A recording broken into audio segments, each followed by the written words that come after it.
Jesse, Justin from Epic Film Guys, thanks so much for taking the time to chat with me today. And Thank you. congratulations on the movie so far and all the success. Thank you so much, Justin. Thanks for talking to me too. Yeah, it's a pleasure.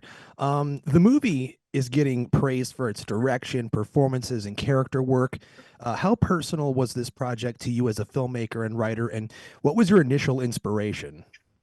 Yeah, thank you so much. Yeah, I mean, my initial inspiration was actually kind of just being curious about my family's history. My family, comes from this small town in Poland, and many people were killed in the war. A few people survived, and I've always been kind of curious about exploring that. And getting to do this movie allowed me to explore that even further. I mean, we actually shot this movie at the house that my family lived in up until 1939. And so it allowed me to kind of go back there and explore my family's history and then kind of express my own feelings about it through drama, through fiction, which is the way that's my livelihood is, kind of telling fictional stories, whether it be as an actor, writer, director, whatever, telling fictional stories that reflect my real feelings. So even as an actor playing, I see you're a Batman fan. I Yes. see like even playing a character like Lex Luthor, which is not a character that is similar to me, I'm still using it to express all my emotions. My character is angry at Superman for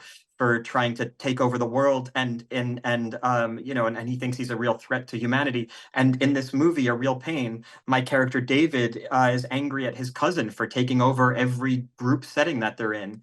And I like to think of these parts and these movies as all very personal for me because it's the way I know how to act. And, I know people didn't love me in the Superman movie, but I was acting in the way I know how to act, which is make it personal for myself. And so that's what this movie is, but to a much heightened degree because it's actually about my family history. And that's just the way I work. And in the case of this movie, it so happened that all of my personal curiosities and feelings actually came out in the story. Wonderful. It somewhat seems like to play like a family buddy dramedy of sorts. Did you have any other movies in mind when you tackled the concept that possibly influenced the material? It's funny. One of our producers is Emma Stone, and one of Oh, her okay. favorite movies of all time is Planes, Trains, and Automobiles. And when she first read the script, she was like, "Oh, I love it. It's like planes, trains, and automobiles." And I said, "Oh, yeah, yeah, I guess it is." But I hadn't seen the movie, and Oh, wow. we'd be talking in meetings, and she would say, "Well, it's like that scene in Planes, Trains, and Automobiles." And I was like, "Oh yeah, I guess it is," but I still hadn't seen the movie. And so finally, right before we went to Poland to scout for the locations, I watched Planes, Trains, and Automobiles, and I was like, "Oh wow, this is pretty great." It's a little more broad and comic than my movie, but that's probably speaking because of the time it was made. But it's great the way it has real emotional heart to it, even though it's pretty silly. Sure. Um, the next question would be obviously the biggest question. What was it like working with Kieran Culkin? Uh, did you always know you wanted the two of you to play relatives? It seems almost like a match made in heaven on film. Yeah, yeah. Thank you so much for saying that, Justin. And I just chalk it up to pure luck. I had met Kieran one time in an audition for this movie Adventureland, and he was coming in to audition for a character that like kind of is supposed to like basically hit me in the groin. And he came in and actually did that in his audition scene, and he kind of like manhandled me and like grabbed me by the neck. And he was so good in the audition and also so aggressive. And when I was thinking about the dynamic in this movie about Benji and David, how David is like the stable one who has the, job and who paid for the trip, but Benji is the one who just comes in and takes over. It reminded me, I was like, oh yeah, that was what happened during this Adventureland audition. Like I was the one who had the part. Kieran was auditioning for it, and yet he like took over the room. And I thought, oh my God, that's exactly what this movie is. That's what this movie is. And I pictured us together and thought, yeah, this makes a lot of sense. I could picture both of us in these roles in a way that just made me feel like it was family. It seems like luck turned out into your favor in terms of the casting and the amazing chemistry the two of you have together. Yeah, This is not your first foray into stepping into the director's chair outside of, do your normal acting duties that you typically see you doing. sure. Is this something that you see yourself doing and focusing more on instead of acting, or just another part of the creative nature of filmmaking that you're interested in taking part in right now?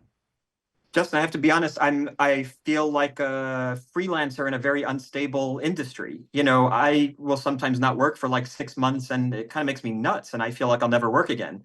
I just finished this movie, Now You See Me 3, but we've been waiting 10 years to do Now You See Me 3. And, Right. if I didn't do that movie, I wouldn't have had a job for the last 6 months. So I'm constantly trying to keep myself busy, which has included writing films and in my before that writing plays, which I would write a play every year and a half and perform it.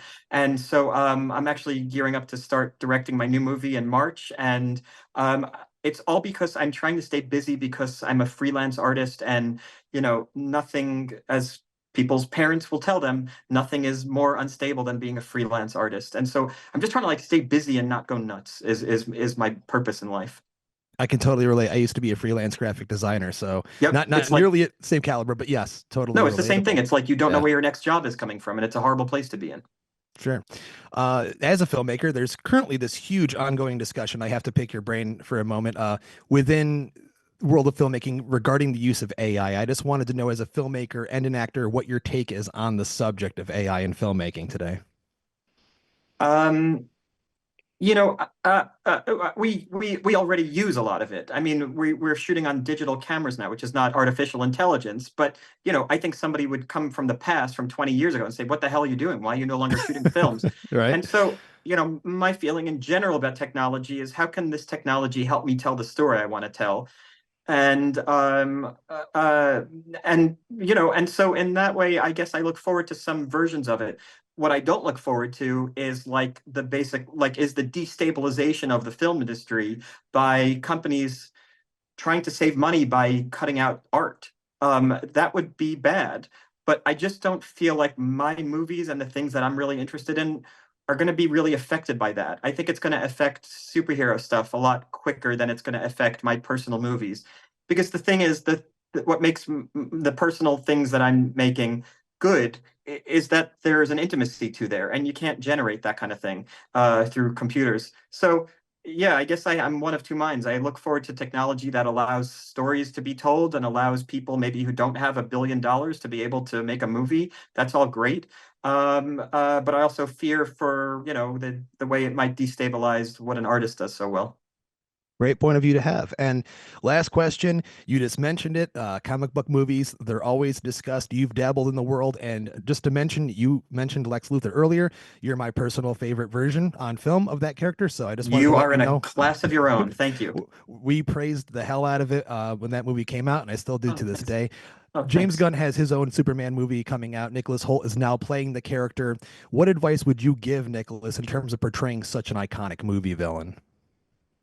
Oh, it's the advice somebody asked me a few months ago, and I just said, don't don't watch mine, because I understand people didn't like me, and I hope people like his, and I'm sure he will be great, and he's a really good actor. And my only piece of advice would just be, make it your own. I did that, but maybe people didn't like that I did that. But that's the feeling, is like, I want to make this my own. And I worked with my acting coach on the movie, and we dealt into my personal life and why this part reflected all the feelings I have in the world. And that's my general acting process anyway. And sometimes it works and sometimes it doesn't. But I hope he has a fulfilling experience. Well, Jesse, it was a pleasure speaking to you. Thank you for taking the time to talk with me from Epic Film Guys. I hope that the success of A Real Pain continues and flourishes, and you Thanks. enjoy all the benefits. You're so kind. Thanks, Justin. You're very welcome. Thank you. Bye.